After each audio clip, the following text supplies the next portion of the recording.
Molluska, Arthropoda, dan Echinodermata merupakan film hewan invertebrata yang memiliki keanekaragaman tinggi serta struktur tubuh dan morfologi yang berbeda-beda. Praktikum ini bertujuan untuk mengenal keanekaragaman, mengamati morfologi, mengelompokkan, serta mengidentifikasikan ciri khas dari setiap kelas dalam ketiga film tersebut. Ada 3 kelompok hewan invertebrata yang sangat penting, diantaranya Arthropoda, Molluska, dan Echinodermata. Arthropoda merupakan film terbesar di dunia hewan. Mereka memiliki tubuh yang bersegmen dengan rangka luar yang terdiri dari kitin dan kaki yang beruas-ruas. Contohnya serangga, udang, dan laba-laba. Mereka berperan sebagai polinator, predator, hingga pengurai dalam ekosistem. Campbell et al. 2017. Berikutnya, Molluska, yaitu hewan bertubuh lunak, banyak yang memiliki cangkang. Struktur utama tubuhnya terdiri dari kaki otot, mantel, dan massa visceral. Contohnya siput, kerang, dan cumi-cumi. Kelompok ini penting dalam rantai makanan dan indikator kualitas lingkungan perairan. Wulandari 2022. Terakhir, Echinodermata.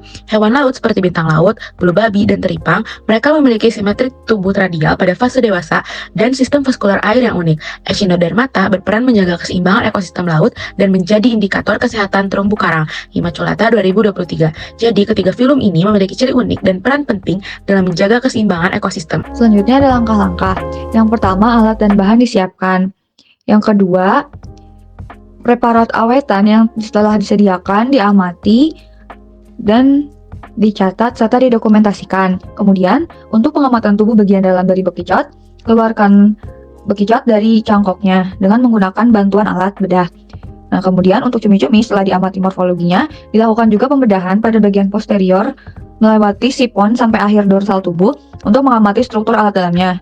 Kemudian lakukan pengamatan dan identifikasi terhadap beberapa contoh cangkok gastropoda dan juga awetan hewan-hewan lainnya. Setelah itu didokumentasikan dengan baik. Cumi-cumi termasuk filum molluska kelas Cephalopoda yang memiliki sistem organ paling kompleks di antara molluska lainnya. Tubuhnya terdiri dari kepala, sifon, dan mantel yang berfungsi untuk pernapasan dan gerak dengan cara jet propulsion. Matanya yang besar dan tajam serta memiliki 8 lengan dan 2 tentakel untuk menangkap mangsa. Sistem pencernaannya efisien, dilengkapi dengan paruh dan radula untuk merobek makanan, serta kelenjar hati dan pankreas untuk mencerna protein dan lemak. Cumi bernapas dengan 2 insang dan memiliki 3 jantung dengan darah berhemokinin berwarna biru yang membantu transportasi oksigen di laut yang dalam. Reproduksinya terpisah antara jantan dan betina, di mana jantan memiliki kantung spermatofor dan betina memiliki ovarium, serta kelenjar nida mental. Sistem sarafnya sangat maju dengan otak besar dan memiliki kantung tinta sebagai mekanisme pertahanan diri. Secara keseluruhan, cumi-cumi menunjukkan tingkat evolusi tinggi dengan struktur tubuh, sistem organ, dan adaptasi yang menjadikannya predator laut yang efisien. Dilihat dari morfologinya, keong memiliki beberapa bagian. Nah, yang pertama ada uliran apikal, yaitu bagian puncak cangkang yang paling tua dan ukurannya kecil. Lalu ada sutura yang merupakan garis pertemuan antar uliran. Ini juga menjadi batas yang memisahkan satu uliran dengan uliran berikutnya. Lalu ada uliran tubuh, yaitu bagian utama atau bagian uliran terbesar dan paling mengembang pada cangkang. Bagian ini melindungi sebagian besar organ internal keong. Lalu ada umbilikus, yaitu lubang atau lekukan kecil di dasar cangkang. Lalu ada dinding parietal. Nah, dinding parietal ini adalah bagian sisi dalam apertur atau mulut cangkang yang dilapisi jaringan keras. Pada keong yang keluar dari cangkang, bagian ini menyokong otot yang keluar dari tubuh. Lalu ada bibir kolom layar. Bibir kolom layar adalah tepi bagian dalam pintu cangkang. Daerah ini berkaitan dengan tempat melekatnya otot tarikan yang membuat keong bisa masuk dan keluar dari cangkang. Lalu ada kelipatan kolom layar.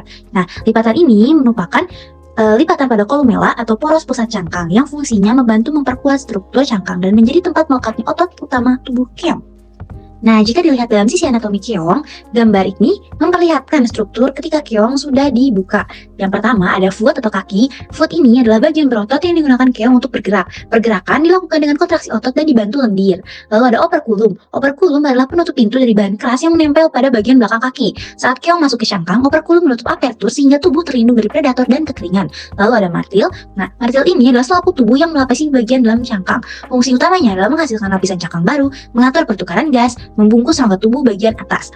Lalu ada peljalsak. Nah, ini adalah ruang yang berada dalam mantel. Pada beberapa spesies berisi insang atau jaringan pernapasan, disinilah proses respirasi berlangsung.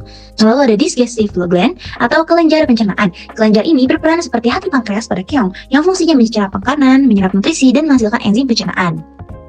Berdasarkan hasil pengamatan, cumi-cumi dan siput atau keong menunjukkan perbedaan anatomi dan morfologi yang berkaitan erat dengan adaptasi fungsional masing-masing habitat dan gaya hidupnya.